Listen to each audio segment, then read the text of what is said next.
Que tout ce qui était agité en nous, Seigneur, fasse silence, Seigneur. Tout ce qui pouvait être trouble, Seigneur, dans nos vies, fasse silence, Seigneur. Et que la présence de ton esprit qui est déjà parmi nous, Seigneur, agisse dans nos vies. Ta parole dit, Seigneur, que c'est toi qui viens convaincre, Seigneur. Viens nous parler ce matin. Viens parler à nos cœurs, Seigneur. Que ton nom, Seigneur, soit glorifié dans le nom de Jésus-Christ de Nazareth. Amen. Amen. Alléluia. Amen. On va nous asseoir. Bonjour à tous. Vous avez l'air timide ce matin. Amen. Nous bénissons le Seigneur ce matin pour la présence de tout un chacun. Nous bénissons le Seigneur aussi pour la présence de nos bien-aimés qui nous suivent sur le direct. Nous disons merci à Dieu pour ce culte d'action de grâce.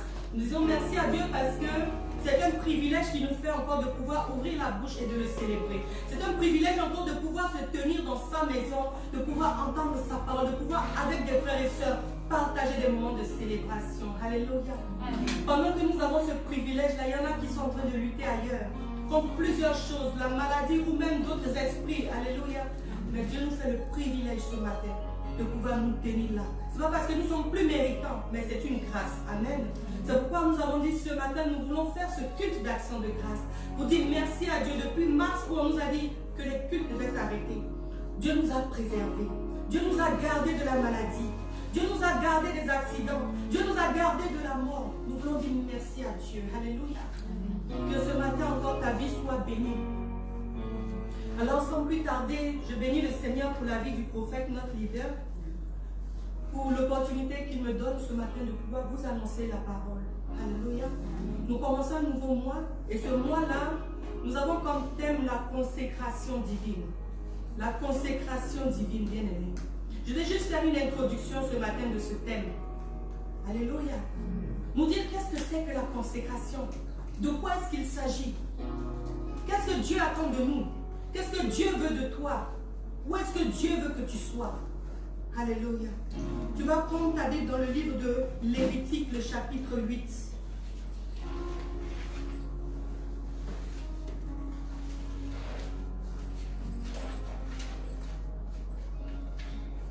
Alléluia. La consécration divine.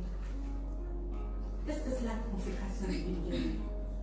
C'est un mot dans lequel on entend sacré. Quand on parle de sacré, on parle de quelque chose qui est important, de quelque chose qui est divin.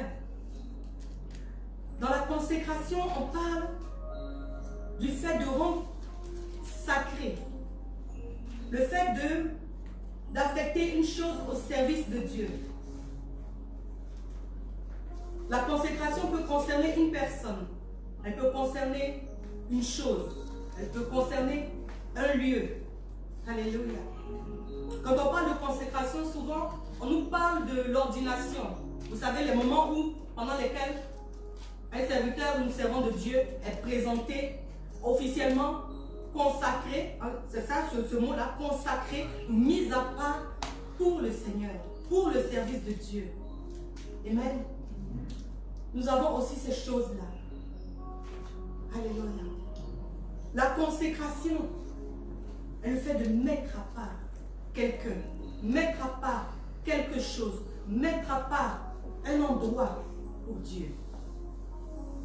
Et si nous arrivons à ce thème-là, c'est pour nous dire que Dieu veut que nous soyons des personnes consacrées. Alléluia. Que ce que nous faisons pour lui soit quelque chose de consacré. Quelque chose que nous mettons à part pour Dieu. Alléluia. Nous allons lire le livre de Lévitique, le chapitre 8, à partir du verset 6 jusqu'au verset 14. Jusqu'au verset 13. Amen. Je lis la parole de Dieu. Moïse fit approcher Aaron et ses fils, et il les leva avec de l'eau. Il mit à Aaron la tunique. Il le ceignit de la ceinture, il le revêtit de la robe, il plaça sur lui l'éphod, qu'il lui serra avec la ceinture de l'éphod, dont il le revêtit. Verset 8.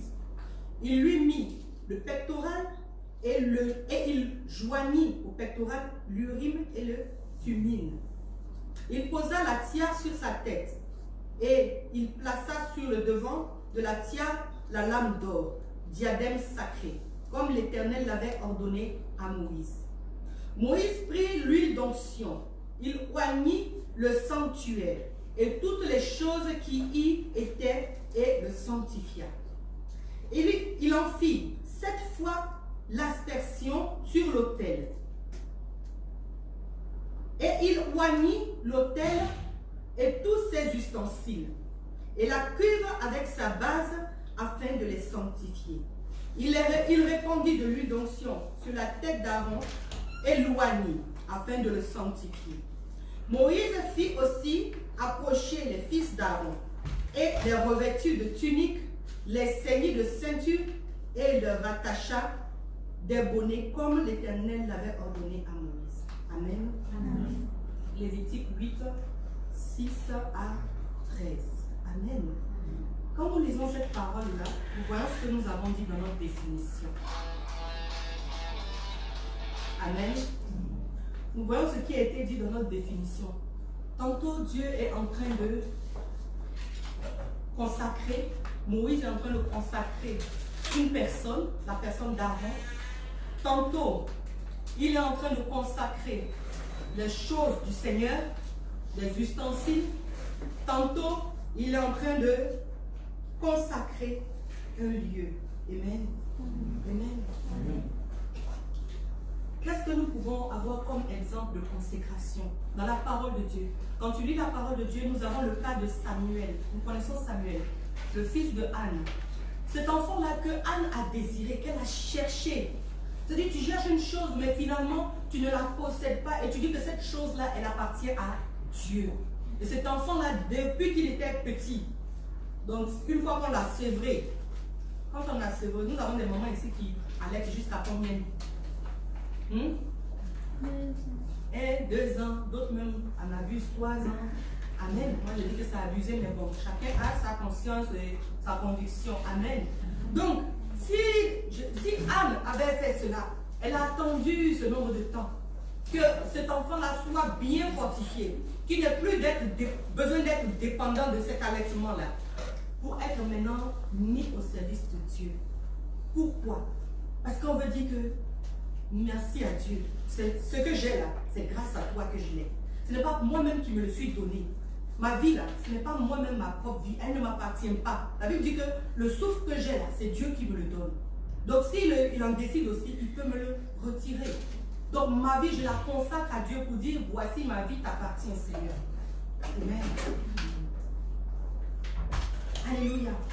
Nous avons encore quel cas? Amen. Ici, on nous parle de Aaron. Amen. Nous avons encore quel cas? Nous avons le cas de la prophétesse Anne. On en a parlé la dernière fois dans le livre de Luc, si je me trompe, Luc 6. Cette dame-là qui, après un mariage écourté, elle était devenue veuve. Elle n'a pas cherché encore à se remarier, mais elle s'est mise à part pour Dieu, pour servir Dieu, dans la prière. Voici encore un autre exemple de personne consacrée. Alléluia. Lorsque nous prenons le livre de Lévitique, le chapitre 8, verset 10, la Bible dit, Moïse prit l'huile d'onction, il oignit le sanctuaire. Le sanctuaire, c'est le temple de Dieu. Donc, quand nous disons la consécration, vous savez cet endroit-là, il est dans un endroit, n'est-ce pas? Mais ceux qui y sont là ont consacré cet endroit. C'est pourquoi vous voyez que de plus en plus, on devient pointilleux sur le sacré ici.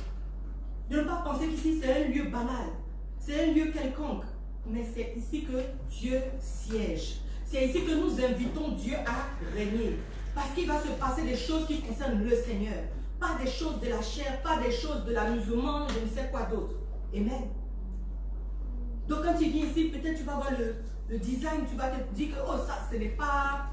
Mais nous sommes dans le temple de Dieu. Alléluia. Nous continuons au verset 10.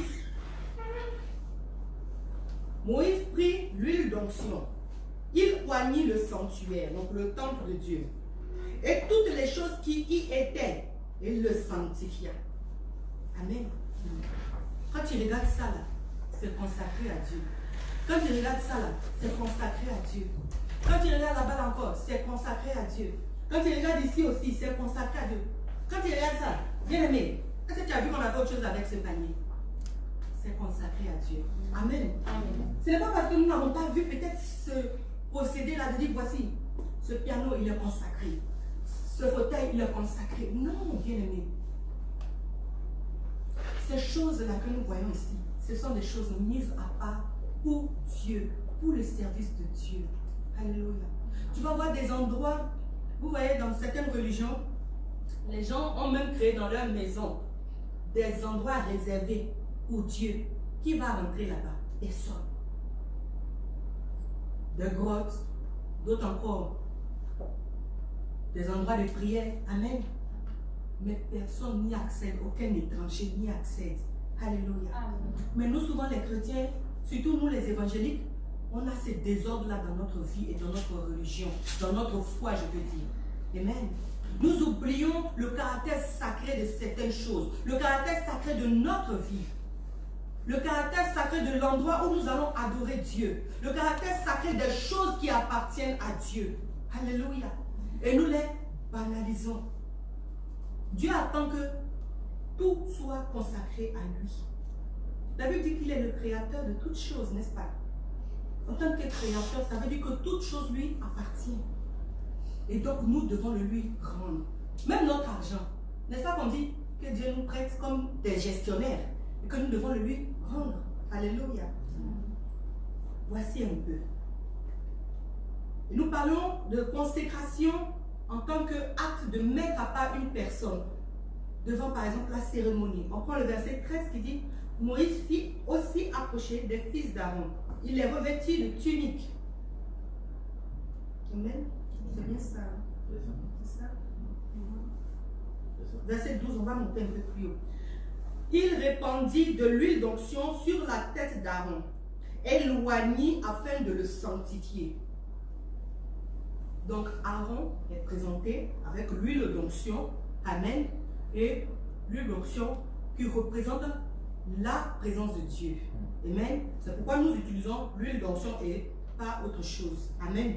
Ce n'est pas l'huile d'arachide, ce n'est pas l'huile de je ne sais quoi, tournesol, mais c'est l'huile d'olive qui représente l'olivier, la présence de Dieu. Amen. Dans le Nouveau Testament, quand tu vas fouiller, tu ne vas pas voir particulièrement des choses comme ça. Pourquoi? Parce que c'est dans l'Ancien Testament que nous voyons tout ce qui a été institué comme loi que nous devons observer. Quand tu lis la parole de Dieu, Dieu a dit à Moïse, voici ce que vous allez faire. Quand tu remontes un peu au chapitre 7, hein, Amen, il dit, voici ce que vous devez faire. Et celui qui, à chaque fois qu'il instruit quelque chose, celui qui ne le fera pas sera retranché de mon peuple. Celui qui ne va pas consacrer sera retranché. Amen. Est-ce que nous comprenons?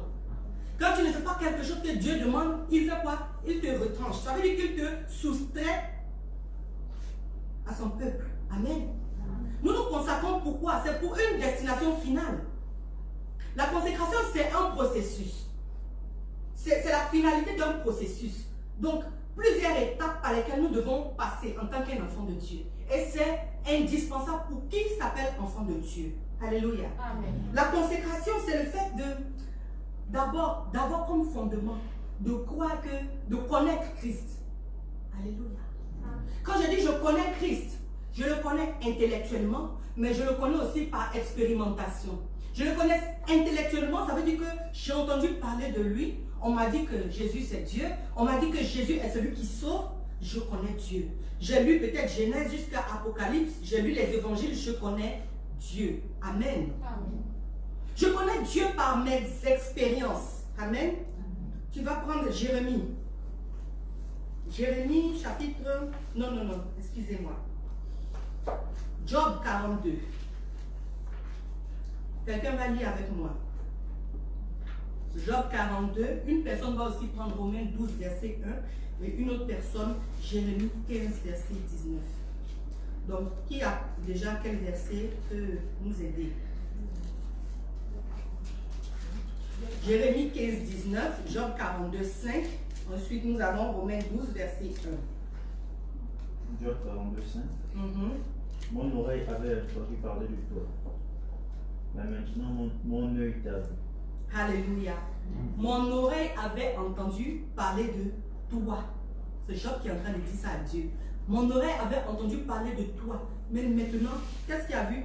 Mon œil t'a vu. C'est-à-dire que j'ai eu la connaissance intellectuelle. On m'a parlé de Jésus. On m'a dit que Jésus revient bientôt. Repends-toi. J'ai entendu. Mais à cause de ce que j'ai vécu, je connais maintenant qui est Dieu. Alléluia. Amen. Quelqu'un encore va nous lire Jérémie 15, 19. Romains 12, 1. Jérémie 15, 19. Voici la réponse de l'Éternel. Si tu reviens à moi, je te rétablirai. Tu pourras te tenir à mon service. Si ce qui est précieux, tu le sépares de ce qui est indigne, tu seras mon porte-parole, ils reviendront à toi. Amen. Mais ce n'est pas à toi de revenir à eux. Amen. Amen. Dans ce verset, ce qui nous intéresse plus, c'est la première partie du verset. Alléluia. Hein? C'est pourquoi ainsi parle l'Éternel. Si tu te rattaches à moi, je te répondrai. Et tu te tiendras devant moi. Amen. Si tu sépares ce qui est précieux de ce qui est vil, tu seras comme ma bouche. Amen. Si tu as feutre fluo là-bas, là, tu soulignes comme ça. Si tu sépares ce qui est précieux de ce qui est vil. Alléluia. Nous avons Romains 12, 1. Oui. Je vous exhorte donc, frères, par les compassions de Dieu, à offrir vos corps comme un sacrifice vivant, saint, agréable à Dieu, ce qui sera de votre part un culte raisonnable. Alléluia. Alléluia. Que Dieu nous bénisse. Nous avons entendu ces versets-là. N'est-ce pas? Nous voyons ici dans Jérémie, il y a d'autres versions qui disent si tu reviens à moi. Alléluia. Quelqu'un a cette version-là? Parole de vie, je crois. Tu as ça? C'est ça que tu as, pardon, donne ça. Si tu reviens à moi, je te rétablirai. Tu pourras te tenir à mon service. Amen. Si tu reviens à moi, je te rétablirai. Ça veut dire que tu es quelque part, tu es destitué de ta place. N'est-ce pas? Parfois, quand tu lis la Bible, il faut la lire de différentes manières et dans différentes versions. Tu la lis de manière intellectuelle, mais tu la lis aussi de manière spirituelle afin d'avoir la révélation cachée dans la parole. Donc tu vas la lire, la relire, lire plusieurs versions pour comprendre. Si je reviens à Dieu, pardon, aide encore. Je te rétablirai. Je te rétablirai. Tu pourras te tenir à mon service. Tu pourras te tenir à mon service. Je te rétablirai. Je te remettrai à la place qui te revient. Ça veut dire que nous, où nous sommes là, nous n'avons pas la place que nous devons avoir. Nous n'occupons pas les lieux où nous devons être. Alléluia. Où nous nous tenons là. Je disais, on avait le séminaire avec les chambres. Il y a une évolution. On a dit, on connaît de manière intellectuelle. Ça veut dire peut-être j'ai accepté Christ dans ma vie. Mais il y a un processus qui se fait depuis que j'ai entendu parler de Christ. Et je me suis donné à Christ. Alléluia. Et c'est là que Job a dit, j'avais entendu. Maintenant, je vois. Alléluia. Donc, j'ai entendu parler de Christ. Je viens à l'église, peut-être. Amen.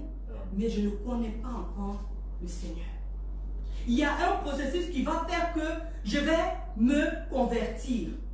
Qui va faire que je vais pouvoir récupérer ma position initiale. Initialement, Dieu a dit dans Genèse, créons l'homme, faisons l'homme à notre image. Être l'image de Dieu, ça veut dire être à sa ressemblance, faire les choses comme lui. Alléluia. Nous sommes donc comme Dieu. Mais quand il regarde ta vie là, est-ce qu'aujourd'hui ça ressemble à pour Dieu? Question personnelle, chacun répond pour lui. Amen. Mais Dieu a son plan pour nous, c'est de nous ramener donc à cette position-là, de lui ressembler. Et quand nous regardons l'histoire dans Lévitique, il y avait plusieurs étapes. Dans la première partie, verset 6 de Lévitique 8, nous voyons qu'il est écrit, Moïse fit approcher Aaron et ses fils, il les lava avec de l'eau. Est-ce que c'est parce qu'ils étaient sales? Il y avait la poussière sur eux? Non. Il n'y avait pas la saleté Mais spirituellement, il n'était pas propre. Il n'était pas donc pur. Il y avait de l'impureté en eux. Pour qu'on puisse dire que non, tu vas ressembler à Dieu là, il faut déjà que l'impureté sorte de toi. L'impureté qui se manifeste de plusieurs manières. Alléluia. Aujourd'hui, tu peux être dans l'église, mais tu crois que tu as une vie sanctifiée. Mais quelle est la profondeur de tes pensées? Quelle est la profondeur de ton cœur? Qu'est-ce que tu fais lorsqu'on ne te regarde pas? Quel est ton attachement pour Dieu? Alléluia. Qu'est-ce que tu es prêt à sacrifier pour Dieu? Amen. Quand tu arrives à ce stade de dire je peux donner tout à Dieu, à ce moment on peut dire voici un adorateur, une adoratrice du Seigneur. Mais lorsqu'il y a encore des réserves, alléluia, c'est compliqué. Tu n'es pas encore 100%. Un homme et une femme, on dit que quoi? La femme soit soumise, donc respecte ton mari. Toi, homme, aime ta femme comme Christ a aimé l'église. Ça veut dire que je suis prêt à me donner tout entier pour la femme. En tant qu'homme, alléluia, les sœurs, ça ne vous exempte pas. C'est une figure que je suis en train de prendre. C'est une image pour dire que quand tu vas te donner à l'autre, quand tu vas te donner à Dieu, tu vas aller sans réserve. Parce qu'en tant qu'image, tu fais la même chose que lui. En tant que disciple de Christ, tu fais la même chose. Tu imites Jésus. Jésus est allé jusqu'à donner sa vie. C'est une manifestation de l'amour assez élevé. Aujourd'hui, on ne peut pas nous demander ça. Ou bien, chacun se cherche. Amen. Quand on a attrapé Jésus, les disciples étaient avec lui là, se sont dispersés. La foule qui était derrière lui là, s'est dispersée. On dit chacun se cherchait. Donc aujourd'hui là, si quelqu'un ouvre la porte ici pour dire hey, où ils sont les chrétiens? Quelqu'un va se chercher ici. Amen. Mais combien d'entre nous vont résister pour se donner, pour dire voici, moi je suis pour Dieu? On peut compter ça très peu sur les 10 doigts même. Amen. La consécration nous amène à nous séparer des choses qui ne sont pas de Dieu, à nous séparer des choses qui n'honorent pas Dieu, à nous purifier. Voici déjà la première étape dans ce processus-là qui nous amène à la consécration. Alléluia. On parle de sanctification. Se sanctifier, le fait de se rendre pur, le fait de se rendre propre, c'est un processus, la sanctification qui est permanent. C'est pas aujourd'hui je me suis repenti. Seigneur, pardonne-moi, j'ai menti. C'est facile, non? J'ai menti, je ne veux plus mentir. J'ai typé, je ne veux plus typer. C'est ça qu'on dit tout le monde, non? Je n'ai pas dit le tout là ici, je suis à la chaise surtout. Amen. Vous savez, non? Tout le monde dit la même chose, typer, non? D'accord. En Côte d'Ivoire, c'est tout. C'est ça, non? Donc, on me comprend ici. Mais facilement, tu vas dire, Seigneur, pardonne-moi. Mais dans quelques instants, on va répéter la chose. Pourquoi? Parce que notre corps n'est pas habitué à ne pas dire la chose. C'est une facilité, c'est devenu un tic, n'est-ce pas? Mais c'est au fur et à mesure, je me rends compte que, j'ai encore répété la chose. Seigneur, pardonne-moi. Sur le champ, je me repens. Sur le champ, je me sanctifie. Parce que je sais que j'appartiens à Dieu. Mon corps, ma bouche appartient à Dieu. Je suis chantre. Ma bouche là, ça sert à dire les oracles de Dieu. Je ne peux pas ouvrir ma bouche pour dire des choses qui sont obscènes. Je ne peux pas ouvrir ma bouche pour dire des choses qui n'ont pas d'utilité. Alléluia. Amen. Parce que ma bouche, elle est consacrée à l'Éternel. Ma bouche, elle est consacrée à servir Dieu. Ma bouche, elle est consacrée, mise à part pour les choses du royaume. Amen. C'est comme quelqu'un, on disait que il y a aujourd'hui les chantres qui sont dans l'église, qui sont aussi faits, quoi d'autre? Les spectacles. Maintenant, est-ce que tu es chantre ou bien tu es quoi? Alléluia. Quand tu dis que je suis chantre, tu peux aller te lever pour faire spectacle dans je ne sais quoi là-bas, chanter quelle chanson qui envoie quel esprit dans la vie des gens. Amen. Mais on voit aujourd'hui des enfants de Dieu qui sont à des postes où ils servent Dieu et qui s'en vont faire des choses qui ne sont pas de Dieu. Est-ce que tu es consacré? Non, tu n'es pas consacré. Amen. Quand je suis consacré à Dieu, je sais que Larry ne va pas aller jouer musique de je ne sais quoi, DJ, quoi. Amen. Mais dans son esprit, là, c'est comment il va réfléchir pour créer des sons harmonieux, mélodiques, pour nous emmener dans la présence de Dieu. Est-ce que tu as vu aujourd'hui, là, qu'est-ce qui s'est passé? Amen. Nous étions immergés dans la présence de Dieu. Je ne sais pas ce qu'ils ont fait hier à la répétition. Comme ils m'ont chassé, en fait, je vous avoue, ils m'ont chassé. Que je leur prends beaucoup de temps là. Amen. Dont la rue ne part plus. La santé jamais. Amen. Elles ont sorti quelque chose ce matin. Je vous assure que c'était moi. Sois honnête avec toi-même. C'était bon, non? Voilà. Yes. C'était bon. Nous avons mené dans la présence de Dieu. Que Dieu vous bénisse. Donc vous êtes en train de rentrer dans le processus là. Alléluia. Elles se sont mises à part pendant 2 jours. Elles pouvaient aller s'amuser. C'était férié vendredi. Elles pouvaient aller vaquer à leurs occupations. Mais elles sont venues pendant combien d'heures? Combien d'heures? On va durer ici. Hein? 2. C'est tout. Les 2 jours là. 3 heures par jour. En tout cas, je crois que c'était vers 14h et quelques jusqu'à 18h par là. C'est ça, non? Donc c'est quand même pas petit temps. Pendant ce temps-là, on peut faire beaucoup de choses. Mais on s'assit, on dit on va apprendre. Parce qu'on est ignorant. On ne connaît pas tout. On veut apprendre. Et voici le résultat que ça donne. Donc imagine ta vie aujourd'hui et quand tu vas donner maintenant ton cœur à Dieu, commencer à sanctifier ce cœur-là. Commencer à sanctifier ta vie. De dire, moi, mon corps là est sanctifié. Il y a des choses que je ne dois plus mettre sur mon corps. Amen. Amen. Il y a des personnes même, quand elles sont consacrées, ne vont pas s'amuser même à prêter la vie d'autrui. Parce que dans la vie là, il y a l'âme des gens. Ce que tu as comme esprit dans ton corps là, ça va déteindre dans la vie, transpirer dans la vie, communiquer ça à autrui. Je ne veux pas porter la vie de quelqu'un. Alléluia. Parce que je ne veux pas qu'il y ait une communication négative dans ma vie. Alléluia. Amen. Tu ne sais pas si c'est sirène des eaux que la personne a. Tu vas porter, voici maintenant tous les regards sur toi, toutes les persécutions masculines. Tu vas comment? Ou bien, persécution féminine aussi, non? C'est tout ça. Amen. Que Dieu nous bénisse. Nous avons besoin de transformation, que Dieu puisse venir nous transformer. C'est la transformation qui va nous emmener maintenant à mieux connaître Christ, à mieux expérimenter Christ, qui va nous donner de pouvoir être vraiment dans notre consécration, vraiment mis à part, nous rendre sacrés pour les choses de Dieu. Alléluia. Il dit, Romains 12, je vous exhorte donc, frères, par les compassions de Dieu, donc pour l'amour de Dieu.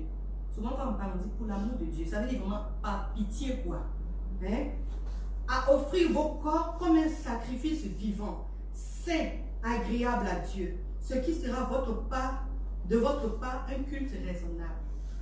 Quand on dit culte raisonnable, c'est pas, on vient ici, on est assemblé dimanche ou bien les jours de cellules là, c'est le culte, non. Mais c'est que ta vie là est un culte. Lundi, mardi jusqu'à dimanche, matin jusqu'au soir, ta vie est un culte. Ça veut dire quand on te regarde là, ta vie ressemble à Dieu. Ta vie donne envie de rentrer dans la présence de Dieu. Quand on est à tes côtés là, on sent la présence de Dieu. Voici ce que c'est que la consécration. Alléluia. Nous voulons encore dire que pour être consacré là, il faut avoir une dépendance à Christ. Comprenons? Une dépendance à Christ. L'obéissance à Christ. C'est très difficile hein, de déjà obéir à quelqu'un que nous voyons avec les yeux. Mais quelqu'un que nous ne voyons pas te dit fais ça, fais ça, fais ça. Que tu vas obéir. Mais c'est ça qui amène la consécration dans notre vie. La consécration dit que sans Dieu là, je ne peux rien. Quand j'ai besoin de quelque chose, je ne vais pas chercher à gauche, à droite, mais je vais regarder vers Dieu. Quand je suis dans ma vie, je dis j'appartiens à Dieu. Que Dieu est en train de me dire quelque chose. Je fais mot pour mot la chose que Dieu me dit de faire. Jeûne, il y a agapé, je vais jeûner. C'est-à-dire là maintenant, où Dieu, nous savons qu'il y a agapé tout à l'heure. Puis Dieu dit, ma fille jeûne. C'est difficile, hein? Mais tu vas obéir. Parce que là, Dieu a quelque chose pour toi à faire dans ta vie, au travers aussi de ta vie. La consécration. Alléluia. La consécration, ça se manifeste aussi de quelle manière? Quelqu'un connaît? Comment on fait pour se consacrer? C'est-à-dire déjà, je me suis séparée des choses qui ne plaisent pas à Dieu. J'ai abandonné, je vis ma vie de sanctification. Mais pour soutenir ma vie de sanctification, j'ai besoin de 3 choses encore. 3 clés. La prière.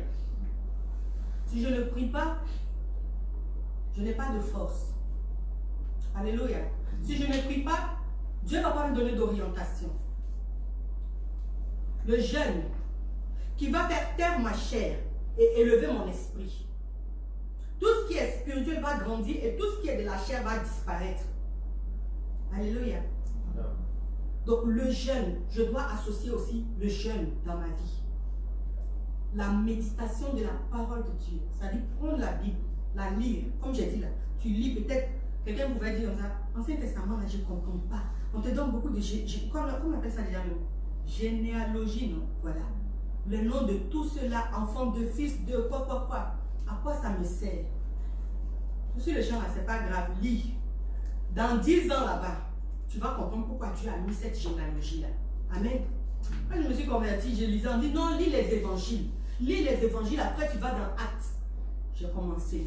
Mais je ne comprenais pas pourquoi on parle de généalogie dans Jésus là-bas, je ne comprends pas. Mais au fur et à mesure que tu vas lire la Bible, tu vas comprendre les interactions entre l'Ancien Testament. Tu reviens encore dans le Nouveau Testament. Amen. Et tu comprends, ah d'accord. Donc Jésus là, il est descendu de, ok, je vois. Alléluia. Donc celui-ci là, c'était donc le grand-père de lui là. Ok. Donc je comprends maintenant pourquoi dans cette vie-là, ce peuple-là avait reçu cette malédiction-là. Alléluia. C'est comme ça qu'on arrive au fur et à mesure à comprendre des choses qui sont difficiles. Avant, c'était très difficile pour moi de lire l'Ancien Testament. Surtout la première partie qu'on appelle Pentateuque. Là où il y a l'instauration de la parole, de la loi. Genèse, Exode, Lévitique, Deutéronome, tout ça là. C'était difficile. Mais au fur et à mesure que tu lis, Dieu t'ouvre l'esprit. Dieu te donne de comprendre des choses spirituelles. Quelqu'un dit comme ça que toutes nos réponses dans notre vie là se trouvent dans la parole de Dieu. Il n'y a rien sur la terre que Dieu ne peut pas résoudre. Donc la réponse se trouve dans la parole de Dieu. Mais si tu ne lis pas la parole, tu ne vas pas comprendre où est la solution. Tu as un problème dans le foyer, réponse est ici. Tu as un problème au travail, réponse est ici. Tu as un problème à l'école, réponse est ici. Tu as un problème d'argent, réponse est ici. Tu as un problème pour enfant, réponse est ici. Alléluia. Tu as un problème de santé, réponse est encore ici. Alléluia. Tu as le stress, la réponse est aussi ici. Alléluia. Il n'y a pas une réponse que tu vas chercher. On va te donner ça. Même les gens qui vont te dire là, ils viennent chercher la réponse ici. Combien de proverbes les païens trouvent dans la parole de Dieu? Beaucoup. Alléluia. Même quand le diable parle là, il s'inspire ici. Il n'invente pas les choses. Il vient chercher ici. Mais comme on ne connaît pas, on est perdu, on reçoit comme ça. Alléluia. Que Dieu nous aide. Nous avons besoin de mener une vie de sanctification. D'abandonner, de s'abandonner aussi à Dieu. De dire à Dieu, viens maintenant prendre la place. Si hier tu m'avais connu, tu me connais aujourd'hui, tu vas comprendre que Dieu il travaille. Mais pour qu'il travaille, ça veut dire que toi-même tu dois donner ta vie. Alléluia. Il y avait la tristesse, il y avait la mélancolie, il y avait la colère. Mais tout ça, c'était le résultat de ma vie que j'avais. Déjà petite, hein, la mélancolie. Comment tu peux comprendre qu'un enfant est mélancolique? L'enfant est là pour être dans la joie. Mais c'est à cause de certaines circonstances de la vie qui font que tu deviens mélancolique. Et qu'est-ce qui vient avec la mélancolie? L'esprit de mort. J'avais très peur de mourir, moi. Je dors et puis je vois même la mort et je panique. Je vous assure, on va chez les psychologues. C'est Dieu qui m'a sauvé. C'est Dieu qui m'a délivré. Le fait de me consacrer à Dieu là m'a donné trop de bonnes choses, bien aimé. Je n'arrivais pas à faire ce petit-là. Mais c'est Dieu qui a ouvert la porte. Quand les médecins disent stérilité sans cause, c'est Dieu même qui a surpris. Amen. Ou on dit aller faire insémination artificielle, il est déjà en place. Alléluia. Amen. Donc, se consacrer à Dieu. Et je dis à Dieu, combien d'années on cherche? Il n'y en a pas. Et puis on va aller faire chimie pour avoir enfant. Non, Seigneur, je ne peux pas te servir comme ça. Même si d'autres le font dans l'église, quand même. Alléluia. Et Dieu exauce la prière. La consécration, on va l'écouter tout ce mois-là, nous apporte beaucoup de choses utiles, importantes pour notre vie, mais surtout pour notre salut. Parce que si tu n'as pas cultivé la vie de consécration ici sur la terre, il te sera difficile d'aller en haut. Parce qu'en haut là, il n'y a pas agapé. Il n'y a pas je ne sais pas quoi. Hein? Il n'y en a pas. Donc commençons à prendre là maintenant, à nous séparer des choses Netflix, YouTube, et quoi encore, le saka, et le manioc, la loco, apprenons à jeûner. Vous voyez, quand tu vas apprendre ces choses-là, tu vas commencer à te rapprocher de Dieu, à apprécier les choses de Dieu. Alléluia. On avait lu la dernière fois dans la providence divine, les gens ont fini d'être sauvés. On les a libérés de l'Égypte, on les a libérés de leur prison, on les a libérés de leur esclavage. Mais Dieu a apporté quelque chose. Il n'y avait pas les moutons, il n'y avait pas les bœufs, il n'y avait pas le poisson, mais il y avait deux choses. La manne qui avait un goût de miel et il y avait les cailles. Aujourd'hui, là, tout le monde cherche les cailles ici. Ou bien, ça coûte cher et puis on n'en voit pas comme ça. La manne, là, on ne trouve plus ça. Pour dire que Dieu peut nous apporter quelque chose de meilleur que ce à quoi nous nous attachons aujourd'hui. Tu vas jeûner, tu vas trouver que peut-être les bons plats sont en train de passer devant toi. Mais ce que tu vas recevoir par le jeûne est meilleur 1000 fois que la nourriture qui passe. La nourriture qui est en train de passer là, ça peut te rendre malade. Indigestion, maux de ventre, etc. Cholestérol, amen, diabète, beaucoup de plus là-bas. Mais avec le jeûne, même les médecins aujourd'hui disent jeûner. Jeûner. Donc si un médecin commence à préconiser le jeûne pour que tu sois soigné, pourquoi toi tu ne vas pas jeûner? Mais ce qui est étonnant, c'est de voir que quand les choses comme ça vont se passer, c'est-à-dire le médecin va te dire jeûne, tu vas jeûner. Mais si ton pasteur te dit jeûne, ou bien Dieu même lui-même se lève là-bas et te dit jeûne, tu ne vas pas jeûner. C'est paradoxal, hein? C'est la nature humaine. Mais il faut que nous nous éduquions à arriver vers cela. Amen. Lévitique, c'est encore le processus qui dit, au verset 14, il fit approcher le taureau expiatoire et Aaron et ses fils posèrent leurs mains sur la tête, etc. Moïse l'égorgea, prit du sang et en mit avec son doigt sur les cornes de l'autel tout autour et purifia l'autel. Il répandit le sang au pied de l'autel et le sanctifia pour y faire l'expiation. Amen. Dans ce processus qui nous mène encore à la consécration, où tu as pris le temps de sanctifier, où tu commences à être revêtu. Nous avons lu au verset 7 jusqu'à verset 9 que Moïse a revêtu Aaron d'une certaine tenue. Alléluia. De la tête jusqu'à en bas là-bas. Il y avait une éphode, il y avait une ceinture qui attachait. Alléluia. Souvent vous allez voir des images comme ça, une robe blanche et puis maintenant des bretelles comme ça avec une ceinture. Souvent vous voyez un peu, quand vous faites les recherches historiques, vous voyez ça.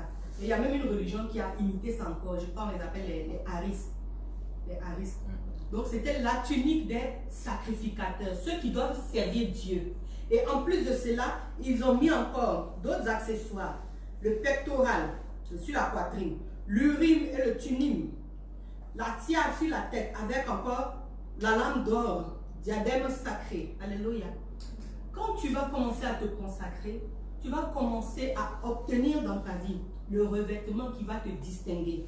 C'est-à-dire que tu es habillé, oui, mais tu es revêtu de manière spirituelle. Et ce qui va te donner de pouvoir discerner, de pouvoir avoir la pensée de Dieu, de pouvoir savoir comment Dieu veut que les choses se fassent. Alléluia. De pouvoir voir encore quelle est la volonté de Dieu, quelle est la décision de Dieu pour telle chose. Tu ne vas pas te lever, prendre des décisions et subir les conséquences après. Seigneur, voici mon argent qui est là. Je fais quelle dépense? Dieu va te donner l'orientation. Que tu ne seras pas surpris. Tu ne seras pas en train de chercher encore, oh, comment je fais pour compléter? Non, ça ne va pas te surprendre. Parce que Dieu t'aura donné une orientation. J'ai lu tout à l'heure encore le verset 10 où nous parlons de l'onction. Quand tu commences à te consacrer, la présence de Dieu commence à se développer dans ta vie. Plus tu te donnes à Dieu, plus lui aussi rentre dans ta vie. Et quand il rentre dans ta vie, tu as besoin de cela, bien aimé. Parce que, on a dit même pendant le programme des chants, tu peux bien savoir, mais sans l'onction, ce n'est pas possible. À un moment donné, tu vas bloquer. Je suis là, je sais prier Dieu. Amen. On m'a appris un guillemets, à prier Dieu, parce que c'est l'esprit qui nous apprend à prier, ce n'est pas intellectuel. Je prie Dieu, je jeûne, toutes ces choses. Je fais même des choses comme le piano, j'ai appris le solfège. Mais c'est quand maintenant je vais me consacrer à Dieu, que Dieu va rentrer dans ma vie. L'onction qui est dans ma vie va me donner maintenant de mieux faire la chose. Ce qui fait qu'il y a des gens qui vont venir ici chanter. Elle n'a pas la voix. Mais à cause de ce qu'elle est dans la présence de Dieu, Dieu maintenant va se manifester. Alléluia.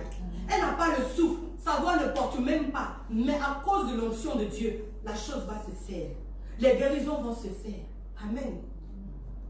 Tu peux bien chanter, mais ne pas être rempli de l'esprit. Alors Dieu ne peut pas toucher un cœur, convertir une vie, guérir un malade, délivrer une personne. Alléluia. Donc pour tout, nous avons besoin. Tu peux connaître la parole et puis aller évangéliser. Mais quand tu n'as pas l'onction qui accompagne, il n'y aura pas de conversion. Tu vas parler, gaspiller la salive, cadeau. Même ce que je suis en train de faire. S'il n'y a pas la consécration, s'il n'y a pas l'onction, tout ce que je suis en train de dire là, ça n'aura aucun impact dans votre vie. Donc nous avons besoin de consécration pour recevoir l'onction, pour manifester la présence de Dieu.